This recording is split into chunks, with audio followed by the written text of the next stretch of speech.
Acidity feel করতে এখন সেটা রিভার্স হয়ে গেছে? আগে প্রায় প্রতিদিনই হতো, এখন খুব কম হয়। হয় না যে একদম সেটা নয়, মানে খুব কম, মানে কিছু মাস ছাড়া ছাড়া হয়তো একবার হলো এরকম।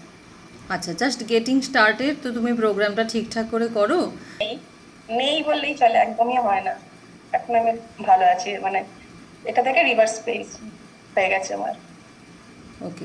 খুবই ছিল, কোনো কিছু রিচ খাওয়ার পরে আমাকে গ্যাসের ওষুধ অনেকই খেতে হতো, হোমিওপ্যাথি অ্যালোপ্যাথি সব রকমই খেতাম। আর এখন কোনো আমাকে গ্যাসের ওষুধ আর খেতে হয় না। বাহ। অ্যাসিডিটির প্রবলেম যেটা ম্যাডাম বলছে, সত্যি আমার প্রচন্ড গ্যাস অ্যাসিডিটির প্রবলেম ছিল, দুটো করে গ্যাসের ট্যাবলেট খেতে হতো। আর সকালবেলা অন্তত বাথরুমে 2 থেকে 3 বার গেলে তবে মনে হচ্ছে পেটটা পরিষ্কার হলো, এরকম প্রবলেম ছিল। আর কোনো কিছু গ্যাসের ভয়ে খেতাম না, চা বিস্কুট তো একদমই না, কেন চা খেলেই মুখ টক রাখতো। আর মুখ টক রাখার জন্য চা খাওয়া ছেড়ে দিয়েছি। আর এমনি অনেকে এখনো কমিউনিটি যদি বলি যে আপনি সিঙ্গাপুরি কলা খাবেন, ওই সিঙ্গাপুরি কলা, লুচি, পরোটা, পাউরুটি, এগুলো একদম মানে দেখলেই অ্যাসিডিটি হয়ে যাবে, খেলে তো আর দেখতেই নেই।